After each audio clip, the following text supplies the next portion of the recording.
Raider Nation, what's going on? You're watching the Raiders Report, and today's show, 53-man roster projection. So I'm going to go position by position, and I'm going to let you know who I project which Raiders players are going to make that final 53-man roster.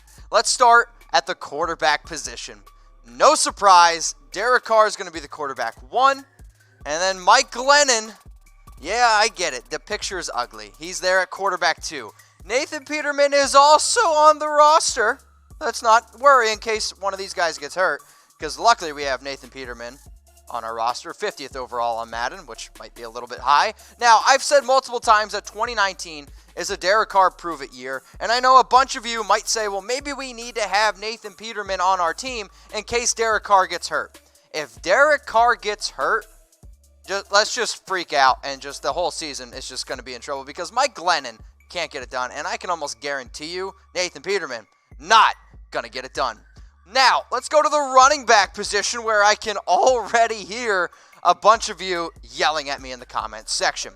Josh Jacobs, who we drafted in the first round, the only running back drafted in the 2019 NFL Draft, he's going to be our RB1. Our third down running back is going to be Jalen Richard, who had 68 catches last year, and I project to have around 52 catches this year. Then we have Doug Martin. Doug Martin was brought onto the team once Isaiah Crowell tore his Achilles, and Doug Martin, as Jon Gruden has stated multiple times, will help mentor the young running back in Josh Jacobs. Chris Warren, likely on the practice squad, as you know, many people have reported, like myself. And then I think Alec Ingold is going to be the starting fullback, because if you cut Keith Smith, you're going to save $1.5 million. So you know the question I'm going to ask you. Should Chris Warren make the 53-man roster? I want you to type Y for yes and for no. There's been multiple reports that Chris Warren could be the fullback on the team, and I know I looked at the community poll. Over 70% of y'all said that Chris Warren should be moved to fullback to make the roster. So one more time, should Chris Warren make the final 53-man? Y for yes and for no. Let's go to the wide receivers, because I think out of all the offseason moves we've made, the biggest one was probably getting Antonio Brown, who will be the team's wide receiver 1. 6 straight years over 1,000 yards. Then you add Tyrell Williams into the mix. Came over from the Chargers. I think it's going to be able to add that downfield speed at 6'4", 225 pounds. You draft Hunter Renfrow, who in all reports all offseason he's been working with Derek Carr, and Carr starting to like him simply because he's reliable. Now, I think J.J. Nelson makes the final roster. I think Dwayne Harris, more for special teams. I also think Ryan Grant. And then here's the one. I'm going to take Keelan Doss over Marcell Aitman. I'm going to take Keelan Doss because I think the upside with Doss is a little bit more. And if the Raiders are smart, they're going to look for pure upside over a player like Marcell Aitman. So who's the better wide receiver? I'm going to go with Doss over Aitman. I'm going to type my D in the comments section. I won't type with my D, I promise. So who's the better wide receiver? Let me know in the comments section. A for Aitman, who I think you want to talk about just safe, player, floor.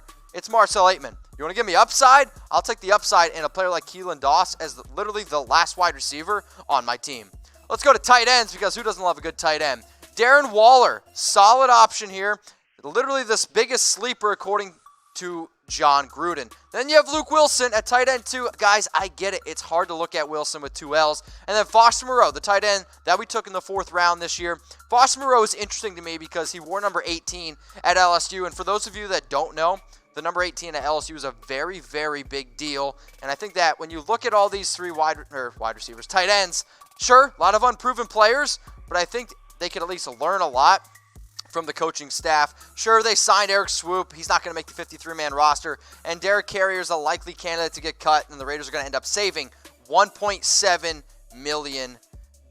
So, really interesting moves there around at tight end. Let's take a look at the projected offensive line depth chart. So we have the starters, Colt Miller at left tackle, who we drafted in the first round last year.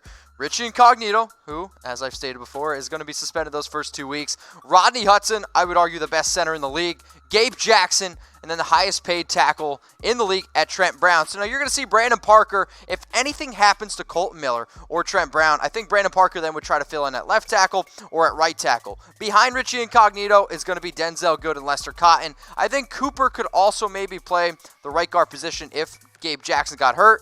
Hopefully, though, we keep our starting offensive line healthy, and hopefully Tom Cable doesn't get an FC. Maybe he gets a good job, Tom Cable. I also want to give out a good job to Kelly Gray, and I want to do this right, so give me a second here. Whoop, whoop! Thanks for the shout-out and the deposit matching, Mitchell. So easy to sign up at chatsports.com/Raiders and use promo code GoRaiders worked perfectly. Betting on the Raiders plenty this year, hashtag Raider Nation. So Kelly, she signed up with MyBookie, so I want to say congratulations to her. She's got some free money. She's going to be able to bet on the Raiders. And also, if anybody signs up with MyBookie, our partner, you're going to get a shout-out on the show. So you like the Raiders? Do you like money? I'm going to hook you up here at the Raiders Report. So use my promo code GoRaiders for a 100% deposit bonus. Bet on the Raiders to win the Super Bowl. Why not? What do you got to lose? Because I'm going to give you free money to do it anyway. Chatsports.com/Raiders. Shout out to MyBookie for hooking us up here with a pretty dope deal at the Raiders Report. One more time. Go Raiders for 100% deposit bonus. So, who wants some swag?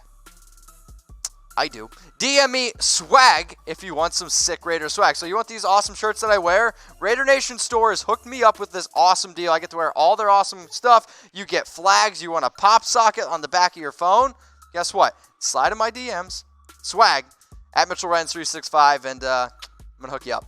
Projected defensive line depth chart here for the Oakland Raiders. I got Arden Key starting. I got Mo. Got Jonathan Hankins, and then our first-round pick this year, 4th overall, Clelin Ferrell. Now, Max Crosby's been playing really, really well this offseason, and there's been a lot of reports that he could actually take over Arden Key's spot, and if I was Arden Key, I'd be a little bit worried. P.J. Hall, raw athleticism, 28 tackles last year. I still think, though, he's got a lot to do if he wants to get over Mo Hurst or Jonathan Hankins. Then you got Jelly, but Morrow and Mayock, they're going to be sleeper players for the Raiders on that defensive line.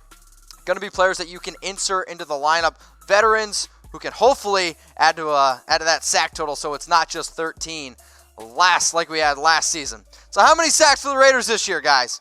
It's got to be more than 13, right? Like, it has to be. You know what? If the Raiders have less than 13 sacks, I will drink a beer for every single one of them. So if we got 12 sacks, 12 beers in 12 minutes. No? I mean, I think I could do it. How many sacks for the Raiders this year if you're watching on YouTube? Comment below. If you're watching on Facebook, comment below. I might even put this bad boy on Instagram and Twitter, so comment below. Let's look at the linebacking depth chart here. So I'm going to go with Brandon Marshall, Vontaze Burfict, and Tahir Whitehead. Whitehead has had 3 straight years of over 100 tackles, 122 tackles on average over the last 3 years. Brandon Marshall's coming over from the Denver Broncos. Now, he had to deal with a lot of competition in Denver because, just hold your ears, the Broncos linebacking core has been much better than the Raiders. Then you have Vontaze Burfict, who I would argue could be a captain this year who has the knowledge of a Paul Guenther defense because he's literally spent a lot of time with Paul Guenther in Cincinnati. Then Markel Lee, Jason Kabinda, Morrow, and then Tavon Coney, who, here's the thing. I understand he was an undrafted free agent, but there's a reason why Tom, our dude here, had him as a round 4 grade out of Notre Dame. He had 123 tackles for Notre Dame, and I'm telling you right now, the dude is going to make the final 53-man roster. Let's go to the defensive backs now, because this is where it got a little bit interesting for me. Garyon Conley's our no doubt cornerback 1. He definitely showed that down the stretch of last year. Daryl Worley, who I think is going to be our cornerback 2. Jonathan Abram, Carl Joseph, LaMarcus Joyner at nickelback. LaMarcus Joyner, the ability that he's going to give this secondary with all the different schemes that we're going to be able to run, like Abram, Joseph, Joyner, do not be surprised if Joyner's playing safety, free safety, strong safety. Heck, he could even be kicker. I'm kidding. But then you have Trayvon Mullen, who's literally going up against Antonio Brown all offseason, which I like to see that out of a player who, I'll be honest, I kind of ragged on the pick a little bit, but when you're going up against Antonio Brown, and from all reports this offseason, been matching up well with him, I really like to see that. Isaiah Johnson, and then Eric Harris. Eric Harris, I think, is another player that's kind of getting swept underneath the rug a little bit, simply because when you go out and draft Abram in the first round, Carl Joseph steps up over the last half of the season, and you go out and get LaMarcus Joyner. I think we're forgetting a little bit about Eric Harris, and let's also not forget about Nick Nelson, who we drafted last year, who I think could be at least a solid backup player. So what is the Raiders' strongest defensive unit? Is it the defensive line? Is it linebacker? Is it the safeties? Is it the cornerbacks? I want you guys to comment below. What is the Raiders' strongest defensive unit? So last season, the Raiders ranked dead last in points given up. with over 30 points. That's not good. So the Raiders defense this year, I think we can all agree, has made a lot of improvements. So what's the Raiders' strongest defensive unit? The defensive line, the linebacking core, the safeties, or the cornerbacks? So make sure you guys subscribe to the #1 Raiders channel here on YouTube, youtube.com/Raiders Report, where I'm going to put you guys up on screen because we are the most interactive YouTube channel for all your Raiders content. You like news? You like rumors? You like projections? I'm giving it to you all here at the Raiders Report. Now, I always want to try to spread the nation because I'm always blown away on how many people DM me and say, hey, Mitch, really like your show, like what you're doing. But really, what really gets me going is when I go to different cities and people come and have a beer with me. People come and hang out. So I always appreciate that. So let's continue to grow the nation because there is only one. So here's some people on Instagram. Make sure you guys, if you're loyal watchers, give all these 5 people a follow on Instagram, share it on your story, tag me in it, and I'll put it on mine. Also want to give a shout out to some people on Twitter who recently gave me a follow. Much appreciated. And if you guys want to give me a follow on Twitter, it's below. I'm not going to say it because I always get yelled at here at the studio for Mitch plugging yourself a little bit too much. So there's a lot of players going on, and there's a lot of players that are going to make the final roster. So let's talk about the last 3 guys, okay? It's the special teams. You got Daniel Carlson, who was let go by the Minnesota Vikings last year after 3 bad missed field goals, but came on strong at the end of the year with the Raiders. He made 16 of his last 17 field goals with the Oakland Raiders and did not miss a single extra point. Daniel Carlson was a solid kicker out of Auburn. I think he kind of just got the yips, and now the fact that he's in silver and black, I'm digging it. Johnny Townsend, I know a bunch of you guys do not like Johnny Townsend. If we could maybe go out and get another punter like Marquette King, maybe you'd be a little bit more interested in that. And then DePaula is our long snapper. So here's going to be our projected special teams unit. So who are some Raiders that just missed the cut? The 53-man. Chris Warren, man, I really wanted to put him on the final roster, guys. I really, really did. I just couldn't do it. I didn't think it made a lot of sense. Then Marcel Aitman, I went with a higher upside in a Keelan Doss. Keith Smith, cutting him. I think from a talent standpoint, Keith Smith's probably the more talented fullback. But if you could tell me I can save $1.5 million, I'd probably do that. Eddie, oh, sorry, Eddie. You just did not quite make it. The injuries are racking up. Maybe you could prove me wrong, though, in 2019. And then Kyle Wilber. Kyle Wilber was one of the captains last year. The fact that he's not making it this year, I think, is simply just because the Raiders' defense is just a lot more talented this season. So the coolest thing that you guys can do here, you can yell at me. So tweet at me, yell at me on Twitter, at MitchellRenz365. Because if you don't like my 53-man projection, I want to know. I want to know what you would have changed. Would you have maybe put Nathan Peterman at quarterback 1? God, I hope not. Would you have put Chris Warren on the roster? Would Marcel Aitman have made your team? I want to know. Okay, so hit me up if you don't like my 53-man projection at MitchellRenz365. Raider Nation, what's going on? Is this the #1 Raiders channel on YouTube? For Chucky Heads, believe it, baby. And if you haven't already, subscribe right here. I'm giving you Chucky Heads, news, rumors, Raider Nation rumors. And look at this. I'm making your life easier. Check out my next video.